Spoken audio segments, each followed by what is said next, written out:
Welcome to Ethical Edge Insights, Conversations with ChangeMakers, a space for deeply reflective conversations with those shaping our world.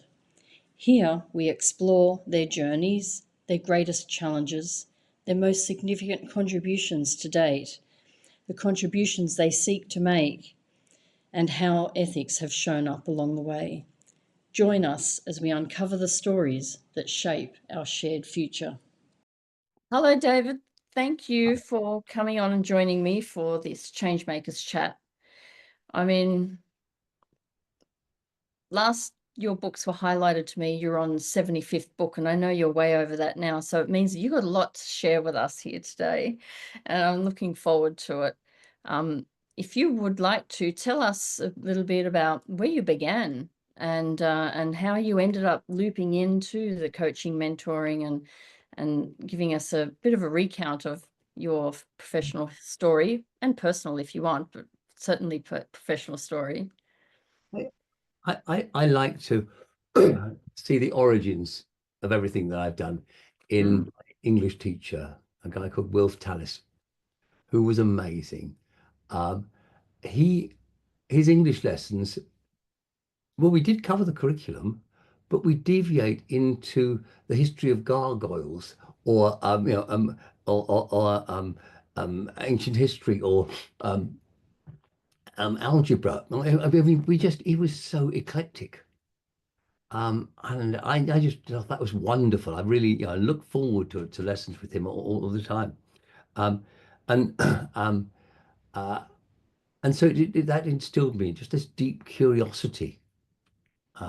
I've just found another book I'm going to order about the zombie bugs and about the science behind parasitic bugs that actually take over the minds of insects and things. Now, it sounds pretty gruesome, and it probably is, but wow, that's fascinating.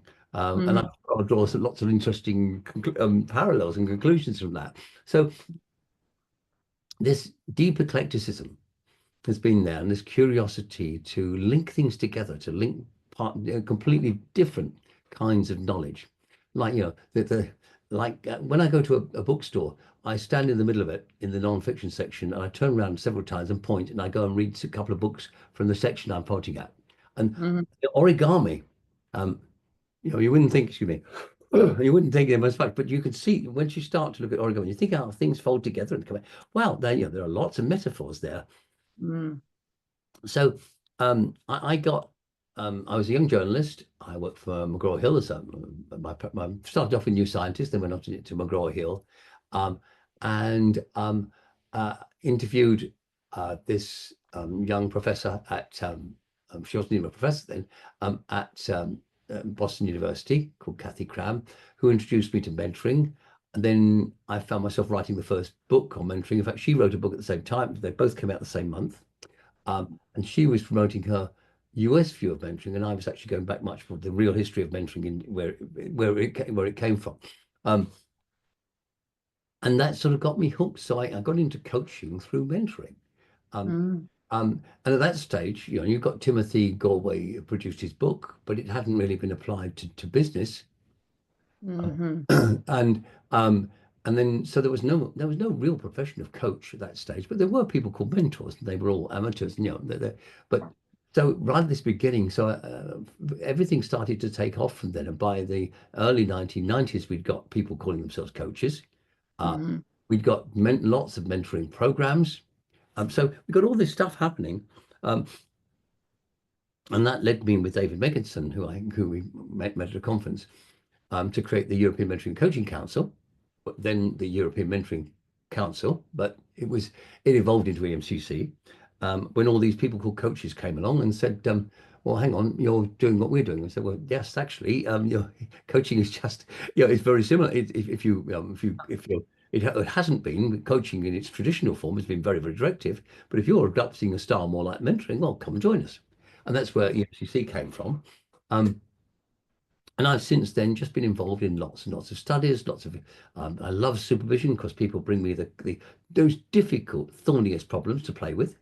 uh, so I get a lot of value out of that. Put you in the origami web, huh? Exactly. Yeah. So it satisfies my insatiable curiosity.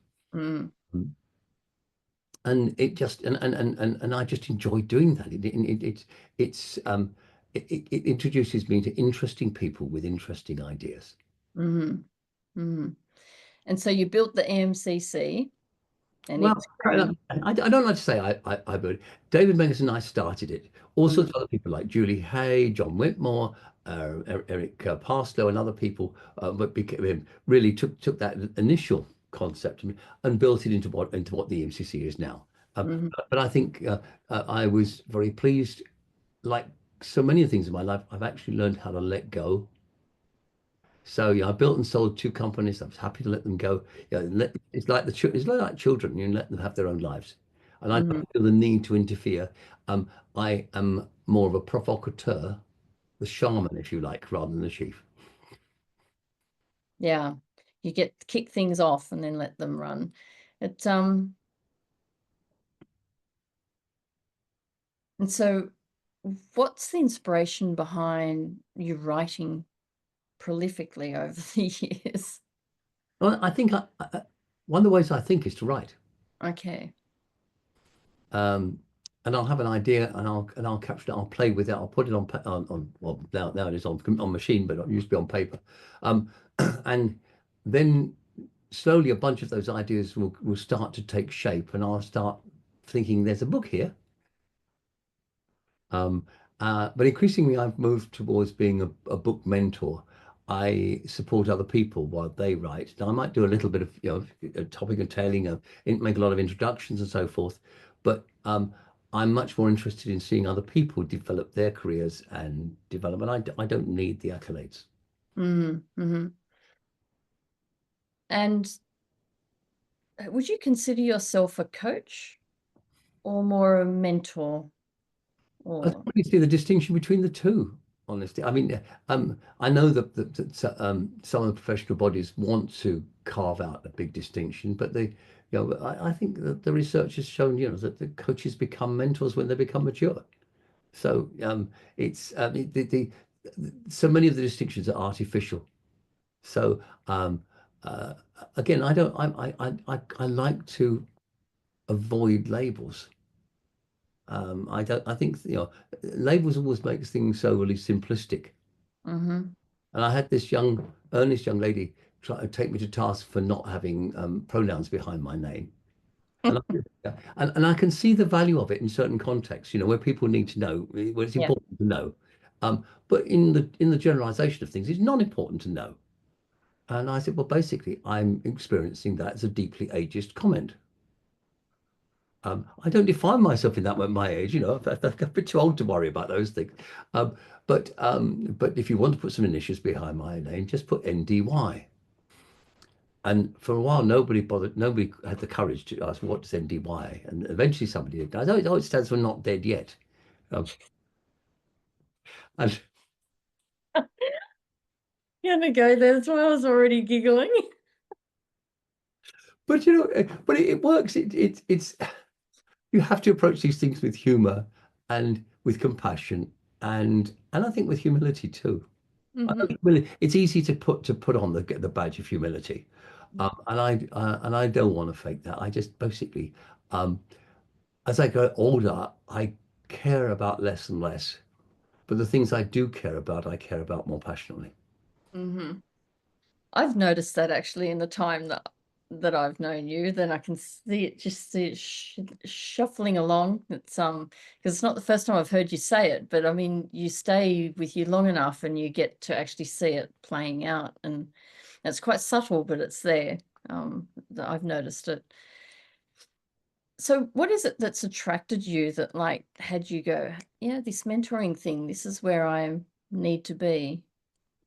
Um, I think it was just the engaging with the depth of conversation that you could have. I've been fascinated by dialogue all the way through, Mhm. um, and the difference between dialogue and debate and discussion. Dialogue's so much more powerful, um, and I just find that therefore dialogue is more meaningful, it's more enjoyable. Um, and so I want to promote dialogue, and I've realized that I can help other people have the conversations they need to have with each other, and Hmm. the conversation they need to have with themselves as well. Hmm. And the complexity of that. I'm just keep going back to the origami book. Yeah. That Yeah. I mean, complexity is what's fascinating me at the moment. Um, so we've come up with these 10 levels of complexity in coaching, all the way from coaching the individual for skills and performance, all the way up to coaching the meta system. Um, and we've got a new book coming out. I'm playing with on looking at that. Um, and it's I think as people become older, some people um, evolve in their sense of identity in Keegan's terms, they move beyond self-altering into this sort of different level where they see themselves and the world around them as constantly evolving and interacting and changing, and I see that in myself, um, and so I'm interested, intrigued about to understand the nature of that, and the fact that things that when I talk to somebody and they see themselves as the victim of the system that they're in, for example, I'm intrigued to understand how could they change themselves from being a victim of the system to being an influencer of the system. A lot of it is just stepping outside that system and understanding how it works, and then finding a different place to slot yourself in. Yeah, but I think it's also about coming to terms with what it is that you feel you're a victim of, Oh, sure. Yeah. and nutting that out and understanding it. I mean, I think everyone's different, but for me, actually understanding it all actually helps put everything in place and allows you to move forward. Yeah. Um, yeah. Yeah. If you don't understand the system, you're automatically a victim of it. Hmm. But the moment you understand how it works, you have lots more choices. Um, and and that ranges everything from the individual cell in the human body as a system, all the way through to the big meta system and the cosmos, whatever. Um, we are we can always find different ways to influence things positively if we step back and understand what's going on. A bit like when we're in the middle of writing positive psychology coaching in the workplace. And I remember you saying to me, I said, I'm stuck in it.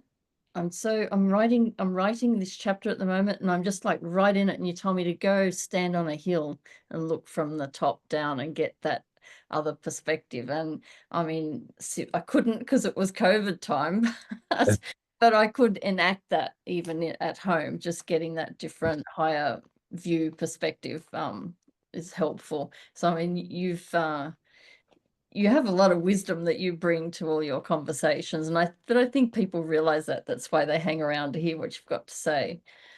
Of course, if you have dyslexia, wisdom spells more dim.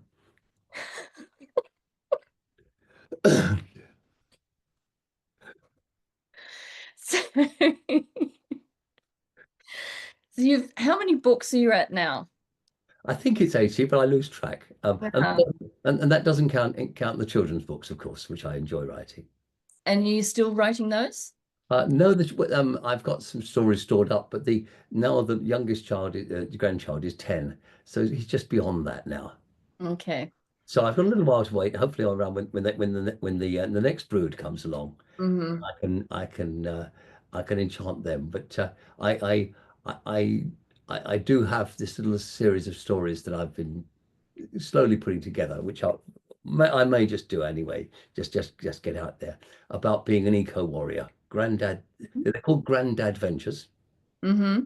Um, and in one of them, for example, I don't know if this is relevant to what we're talking about. It doesn't really matter. But in one of them, I decide to save the planet by fitting giant nappies onto cows, so that as they fart away, they will all that methane will be captured, so that we can use it for as fuel. And so this is a brilliant idea. I think congratulating myself, having a drink with the farmer, and then we hear this plaintive mooing sound, and we look out the window. and Daisy is just floating off into the clouds. I think, oops, I hadn't thought of that one. So we chase after with some drones. We'll get her down. We'll get her. We'll get her down. We'll get some drones around her and hopefully and lower her down gently. And anyway, across the valley is a big game hunter. He's got everything: okapi, gnus, giraffes. He's got his wall covered in stuff. He hasn't got a flying cow. And so he sits on his jeep with his shotgun, trying to take pot shots at Daisy. Um, while we're coming from the other direction now, Jeep with the drones, and we finally get the drones launched. And while we're doing that, up in the sky, there's a plane coming to land, and the pilot says, "Air control, you're not going to believe this. I've just passed a flying cow." So of course he's there. Well, he's probably had a few. We'll breathanize him the moment he gets in, and, and eventually the big game hunter gets to the top of the hill, and he just gets a bead on Daisy as she goes over the brow of the hill, fires up and hits the bag of gas. Boom. Unfortunately for him, um, it wasn't just gas in there. Of course, there's all sorts of other unpleasant substances that go all over him. And Daisy, of course, takes off like a rocket. And up in the sky, but fortunately, we've just got the drones in place, so it's okay. We can get her down. Up in the sky, the pilot is saying, air control, you're not going to believe this. I told you I passed a flying cow. She just passed me." And they're the kind of stories that children of a very young age really, really enjoy. And you get them illustrated as well. I do, yes. I have a lovely lady in Romania who does them for me. Mhm. Um, Very good. Well done. And there we have another part of David, which I think, it's nice that people get to see a broader picture than of us all. And in part, that's what these conversations have been doing a little bit as well, been really pulling out stuff about people as they're thinking about their history and what they bring to it. And yeah, so, but life is too serious not to be laughed at. yeah, yeah. And so what do you think, to a serious topic, what's something that, you have a huge legacy, you're well known for all of the impact that you've had around the coaching and mentoring space. What's something that you think isn't so well known that you're quite proud of that's had an impact? I guess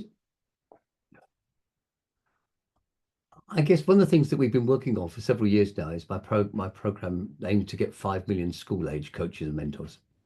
Hmm. And we've been working on this step by step. We're trying to get it absolutely right. And we've got experiments at the moment in schools in Birmingham and in South Africa. Um, and what I'm wowed by is how quickly kids of 9 and 10 or 11 and 12, even at those young ages, manage to engage with the process and understand it. They just Mm. get it. Mm. Um, so I think we will it still take us another year before we're ready to launch the whole thing and the foundation behind it. But I think it's it's just something that can make an enormous difference. We want to get 5 million school age coaches and mentors. That's what we've set ourselves as a goal for, and it's it's the kind of thing that makes a big difference to a lot of people. Mm. Um, so that would certainly be one of the things that I'd look to as a sort of legacy project. Um, but most of the others is quietly behind the scenes, encouraging other people to write their books and so forth. In the end, I found so many people asking me to help them think about how they wrote their books that I actually wrote a book, How to Write Your First Book. So I tend to give that to people first and say, well, if you're going to probably come back to me. But that was that's always been fun. Um, Mm. uh, and so I think it's things more like that. There's so many models. I mean, I think um, in my 75th book, which I wrote for my 75th birthday year, um, and there's a story behind that. I think it was just looking at how many models and frameworks I created. There were at least 80 in there, and there's more that I've remembered since that didn't go in there. But Mm. um, I mean, it was a labor of love because I I really my stomach turned at the idea of doing an autobiography. I really Mm. thought that was not me. You know, that's an ego trip, and I'm not really interested.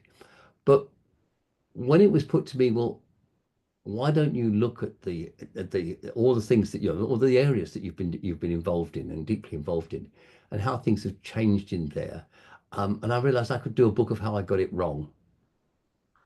Um, and the ideas that we had 20 years ago about coaching and mentoring, they've evolved.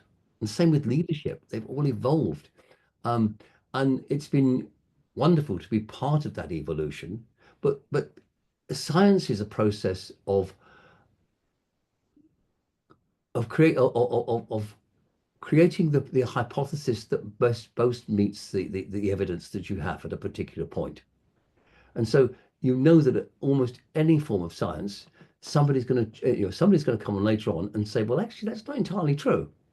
And this and what we know as a fact will be changed. Um, and so looking at that point of view, so I was taking snapshots at three different points in each of these themes, seeing how they've evolved, things that we'd come up with that were proven to be wrong. And I think the research around coach maturity, which you had a hand in at the beginning, the rebuilt going back to we could have just repeated the study that or what David Angus and I did originally with and observed a lot of coaches, um, um, but decided actually no, that's not the best way of doing things. Let's assume that we're starting from scratch and use a completely different methodology. And as it turned out, most of the conclusions we came to then were replicated and were fine, and some were not. Mhm. And I think it's that constantly, well, we think we know this, but do we really know it? That for me, that's the challenge for me.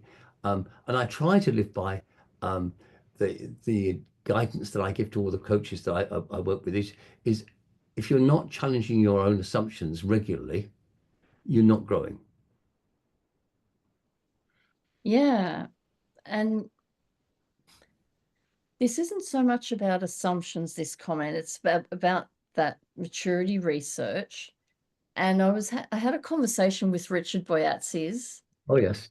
and it's recorded, so it's out there in the space already. And he critiqued the sample, actually.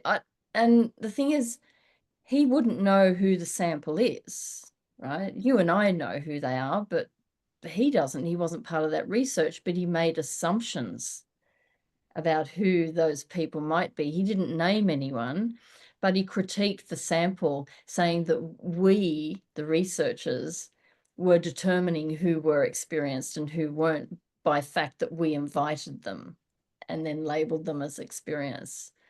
And I thought, okay, well, that's fair. That's a Yeah. fair comment. Yes.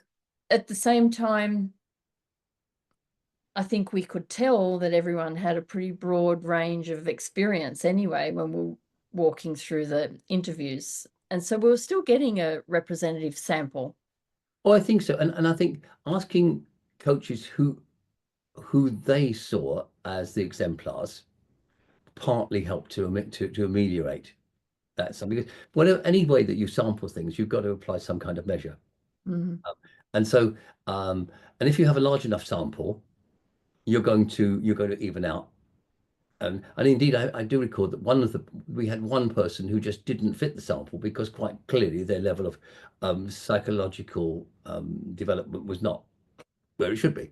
Yeah. It only became very, very quickly apparent. And that so I think it, I don't know there's a piece of research anywhere that doesn't have flaws in it.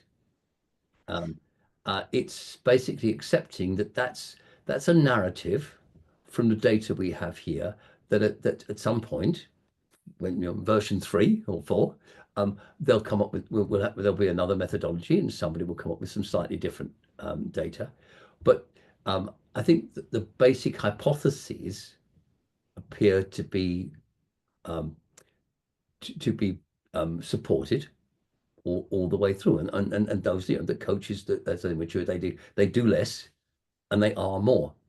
And that means that a lot of the emphasis of competencies, which are all about doing, um, is questionable.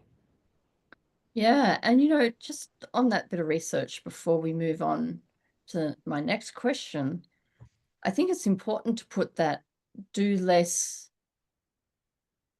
and not as much doing in context, because they actually do a lot of self-development, a lot of learning, a lot of it was evident that there was a lot of purposeful, intentional work going into learning, refining, and but that enabled them in some ways to grow so much that they were doing less in the coaching relationship itself. They're more like containers holding. Yeah. Yes. And I mean, the quality of reflective practice seems to be a recurring theme in other research that's been now since been done around this area. If you're not having that quality of reflective practice, you're not growing. Mm, Um, and how we build that into coaching, make it more universal, a big challenge. But also how we build that into leadership. mhm, So I've just come from a conversation earlier today about how do we get leaders to stop buzzing around doing everybody else's jobs and being busy, and actually really reflect and think and strategize. mm. Um, and I was suggesting that we actually dock the pay of people who are too busy. Okay, go for it. I mean, or the other way, at least reward people more for being less busy. I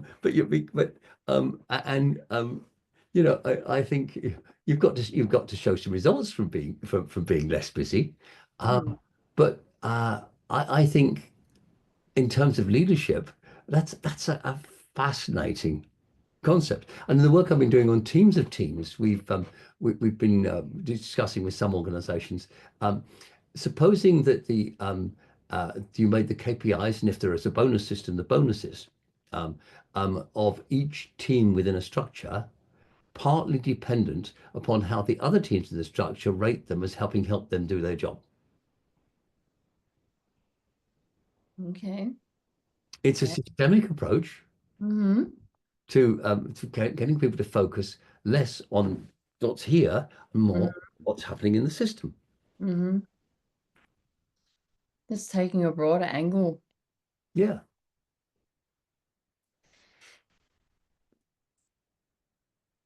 What do you think is some of the most challenging circumstances that arise for those leaders if we're going to be thinking about ethics? Mm.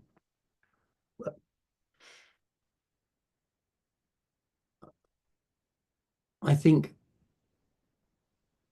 one of the big areas that we've been exploring um, has been the relationship between coaching, mentoring, and politics. Mm-hmm. I mean, organizational politics, not big politics. Um, how do you maintain the authenticity in a politicized environment? Um, and for so many leaders at whatever levels of the organization, even at the top, yeah, um, the the prevalence of narcissistic politicking, of self-interested politicking, is vast. Um, so it's how do you negotiate that without being sucked into it? Mm. And if we can't deal with that, then all of our organizations are going to be less agile. Um, um, they're going to be places where people don't really grow. Um, uh, there's so many negative consequences from leaders who feel they're trapped into the political game. And to say I don't do politics is career suicide. So I think that's one of the big challenges and one of the things where coaches actually can really help How do you steer your way and remain your authentic self? Yeah, it's a challenge. Um, just just being someone who won't placate others. Yeah. It's the same thing. It happens. I mean, I'm that kind of person. I know that, and I've seen the outcome of that. Um, and it's very real. But I'll wear it because I refuse to be anything else in that way. And I can do that. I'm an independent. But if I was in an organization, which thank goodness I'm not, because I wouldn't fit, I think they would struggle.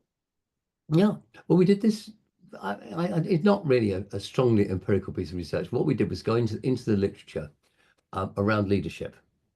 Um, and we was interested in what comes up as the core themes of strong leaders in a modern environment. Mm, Um, and we found that there were four things, and we also did the same thing for coaches.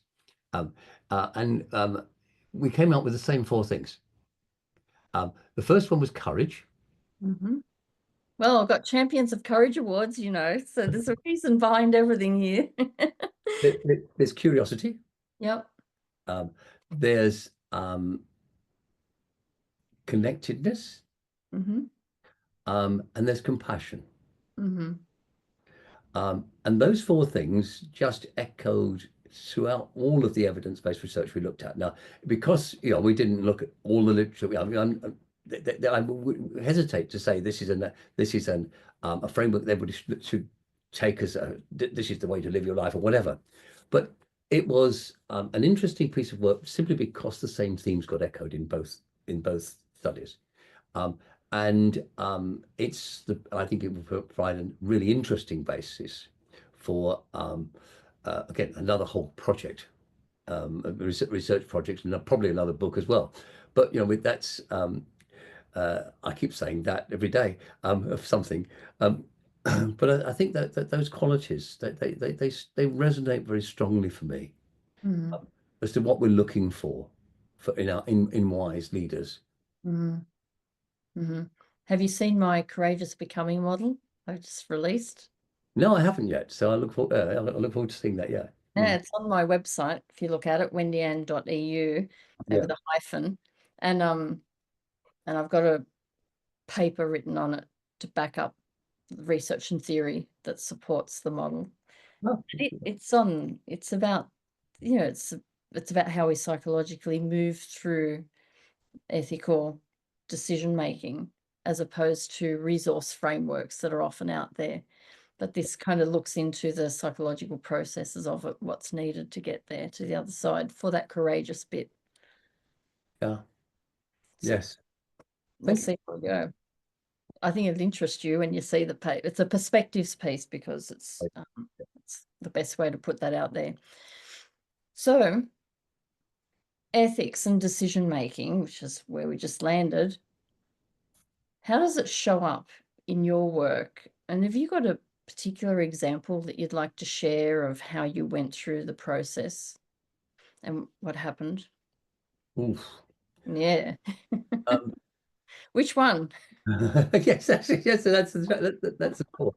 Um, the we we do have a framework, um, and it's one of those things where I know that there was an origin for it, but I can't track back the origin from it because it was so long ago. Mm, And I've actually really meticulously researched through to find, yeah, can I find that this was taken from another source, or was it something that just came out of the work that we were doing? And I can't answer that question.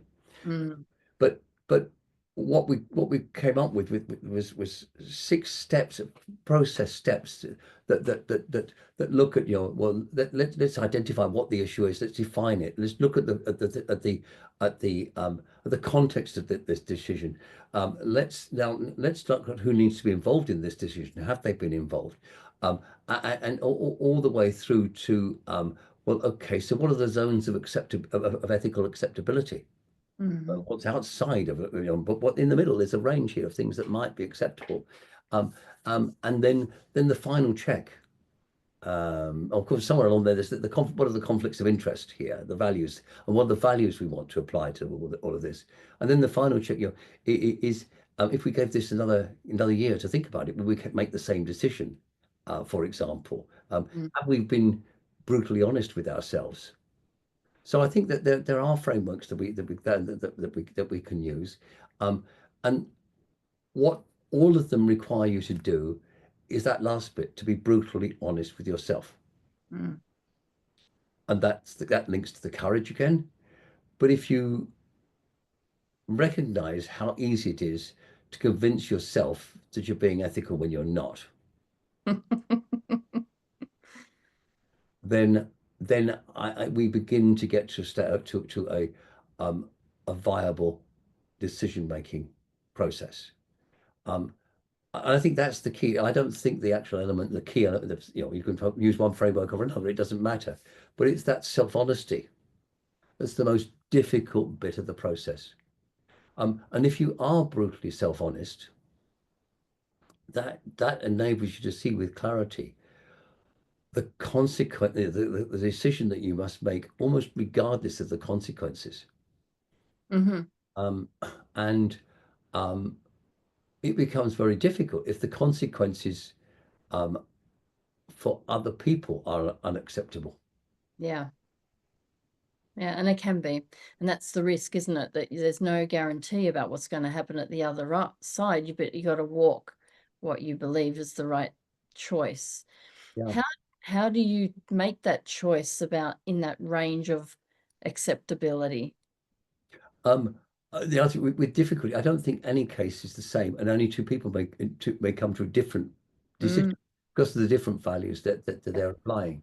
But there's a case that I like to use, which I think, um, as a young journalist, I interviewed the CEO of Barclays while they were still in South Africa. Hmm. And they were resisting, they were being put under pressure to close down their South African operations. Um, and they were resisting this. And of course, all the newspaper comment and stuff was, they're just being greedy. Okay. So I went to interview the guy, um, and and he said to me, "Well, you a lot of the stuff that you read says that we're being unethical." He said, "We're still there because it's a deeply ethical decision that we have taken." Hmm. He said, "Every one of our employees, on average, is the breadwinner for between 6 and 10 other people." Hmm. And I forget one number. Let's say there were 50,000 employees. So that's said, if we just close down, that's 300,000 people who will be put on to immediately be thrown into poverty. A responsible employer can't do that. Now, ultimately, they did close it down due to change of circumstances. But I thought the power of that, they'd gone in, they looked at all the pluses and minuses. What was the zone of acceptability? And simply closing it down was not within that zone of acceptability. Mm. And I think issues like that, they're very powerful. Mm. Um, and that's, and he was looking at the, not at he was looking at the logic of consequence. Hmm. Um, And so uh, I think that, just being case study work is so valuable here. Yeah. You can't teach ethics as a series of rules. You have to teach ethics through case study where people can see the impact of different courses of action. Well, that's one of the reasons why we have our case study book. But yeah, my thinking around the teaching of ethics has changed even from that. It's expanded really from it being just about digging into case studies, but I'll speak about that another day, I guess. I'm wondering, I mean, I've no doubt that you've faced many challenges in your career. I mean, mine is somewhat shorter, and I know I have. Was there anyone, perhaps even early in your career, that really stands out that just gave you an enormous amount of learning that we could take something away from? Um, well, I was lucky enough to be mentored briefly um, by Peter Drucker. Um, and he had a lovely sense of humor, Hmm. but he had this capacity for asking those really powerful questions that really made you think. So I absorbed a lot of that.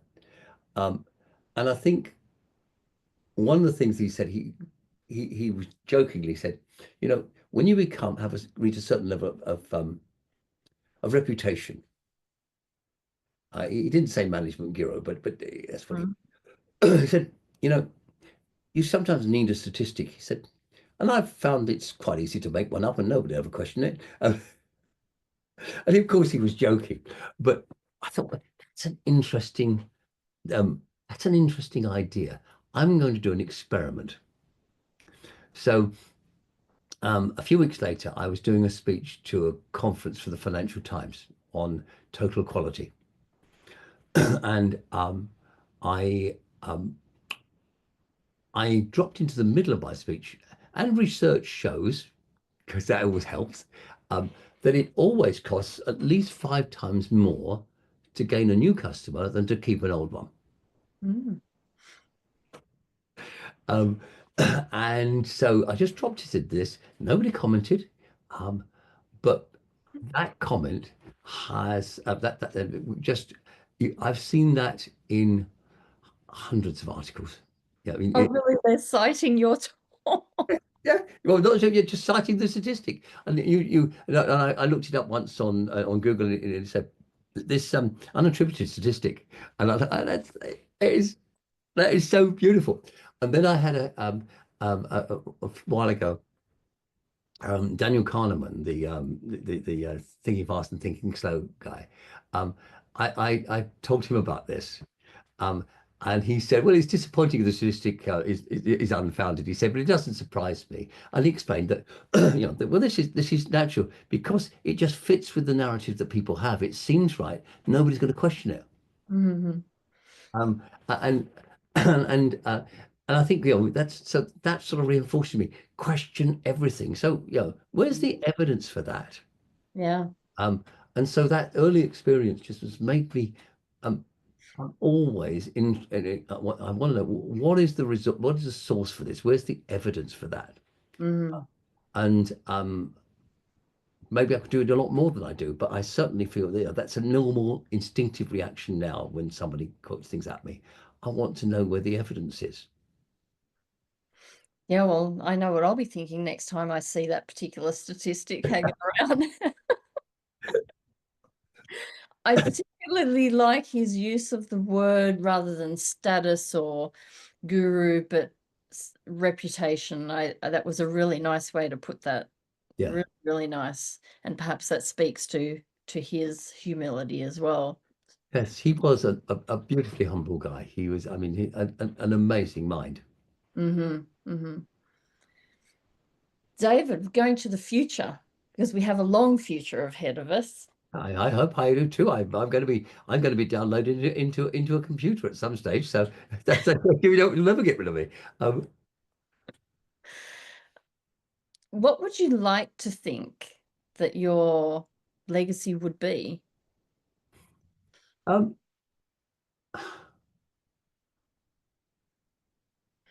I'd like it to be the fact that I've stimulated a lot of other people to do things that they might not otherwise have done, to write their book, um, to to go for the tenured professor role, all of those things. It's I, yes, I've created a lot of frameworks, a lot of and generated a lot of ideas. I don't really care if nobody remembers that I created them. It really doesn't matter. Um, I think what matters is that um, people have been able to do things that they might not have dreamed of doing without a little bit of encouragement. That's the mentor in me coming out. And so I think the mentoring has really taken charge of my soul, if you like. Mm. And I I don't I don't I'm not bothered by the reputation. I mean, I do get these honors from time to time. Um, Mm. um, Most of them don't turn me on. Mm-hmm. Particularly the ones where you'll get your vote for me, or vote yeah, these kinds of ones that, and I think, oh, forget it. I mean, I'm not prepared to go out and ask people to do this. This is just egoism, Yeah. narcissism. Um, but the one or two that have been well researched and where people have actually said, look, actually, David, we'd like to give you this honor because of, Yeah. um, and those I really do value, because I think um, they've just they've focused down on something perhaps minor, but my idea, but something that I've contributed. Mm-hmm. And it's nice to have that recognized. But if nobody recognized the things that I'd done, and I was forgotten the day that I died, apart from my kids, who I hope remember a bit more, it really wouldn't bother me. Mm-hmm. Um, I don't. I've never needed that recognition. Um, it's um, it's not what I'm about. Mm-hmm. And yet you do have recognition again this year in the Thinkers 50. Yes, which What? is what I do value. And if straight, and of course, the two guys there, the two guys who started that, there's Mm-hmm. Stuart Craner, both of them were my proteges. Well, there you go. And they still say hello to you. Yes? Yes. Oh, yeah. Um, yes, Des wrote, was it Des or was it Stuart? One of them wrote the book with the Makers of Management, where we looked at management gurus way back in the 1980s. Mm-hmm. So it's yeah, everything comes around. Mm-hmm. So you were mentoring them just generally for their career or in relation Well, to? Stuart works on the magazine when I was editor Mm-hmm. on international management, um, and both of them brilliant writers, and and then went on to become editor of the Management Today, I think, if I remember correctly. Des went off to do. Des was worked for me as my understudy in my own company, and so it's helped me write a number of books. Um, and then, as with all of the young people who came through that route, we contracted at the beginning that he would find that he'd outgrown me or the role Mm-hmm. that he was in. Yep. And the moment that happened, we would have a discussion about it, and I would help him to actually move on to the next role, which would give him a challenge. So we actually planned for that from the first day that he joined. Um, and that's something that I think has left me with a lot of wonderful contacts around the world. All, Yeah. um, um, and it's a much better way of doing it than trying to hang on to people. Yeah. I love that. It just reminds me over the last few days, I've been talking to some young people for some of the initiatives that I've got going to bring them in. Mm. And I've wanted particular skills. So there's stuff that I want them to be able to do. But I've said to them, but I don't want you to stay there. Whatever you take on, I want you to also be at the learning edge. I Yeah, want you to be growing. Otherwise, I don't think it's going to be that satisfying, not for me and for them. So I like the ones who are ready and willing and to take that up, and they're young, like they're 20. So this yeah, generational stuff is wonderful. yeah. Mm-hmm. It's we, it's there's this depiction of the mentor as sort of the wise person, teaching, if you like, the young person. I don't see it that way. I really do see it as a co-learning, actually. Mm-hmm. And it's been wonderful taking my grandsons, who are now 17 and 15, off to Venice and to Barcelona for a few days each, taking one on one, that wonderful experience of being taught by a teenager. Mm-hmm. And they have a lot to teach. My 18-month-old granddaughter teaches me and, well, reminds me to come right back into the here and now and just enjoy the most simple things in life that we can miss sometimes, Yeah, I think. So we have generations coming after us, which is lovely. And to support them, what do you think is the most challenging or pointed element of life right now that we need to kind of be attending to? Um, I'm actually quite positive about all this stuff. Mm-hmm. I know that it's going to be more difficult, certainly in the UK economy, for them to buy a house and all those kind of things and to get them. Um, but um, the the reality is that each generation has gone through this same trauma. I mean, Mm-hmm. the conversations we're having, my generation, your generation, how they're going to cope with all these difficulties, and the answer is they do Mm. adapt. Um, and in the absence of war, um, people make their way. Not everybody makes their way. Mm-hmm. There are always casualties. Um, but I think, by and large, it is becoming um, overall a better society is better. Mm. Um, it's we go through hiccups, but what's happening in the States right now is, I think, quite fascinating, because the fact that it's gone to an extreme Mm. means that that extreme will be rejected because it won't work.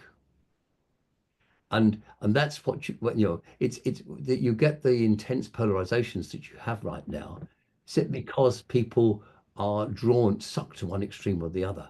Mm. When the extremes fail, people come back to an equilibrium.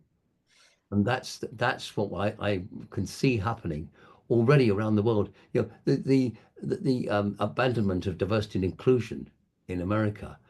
What's happening? People are finding ways around it in other parts in the States. Here in Europe, people are saying, well, we're not going to do that. Mm. We're going exactly the opposite way. So there's action and reaction. So I actually feel very positive. Mm. Just going to be a bit of a rocky road till we get, as we keep maneuvering through it. Yeah, Well, David, we are at the end of our call, there but it we was go. fun. It just is always fun. I know that we have a book coming along at some point. I don't know when I'm going to get started on it, but I know I'm saying it live because it's my commitment that it will get done. But I'm not sure when. But thank you so much for this call. It's been a pleasure. And yeah, it's always wonderful to be able to just explore. And of course, this is part of the process of reflection. Hmm. When we do something like this, you get a little deeper insight into yourself. Yep. And that's where all the learning happens Yeah, and where we can start making those better choices yeah, in across the pathways that we have open to us.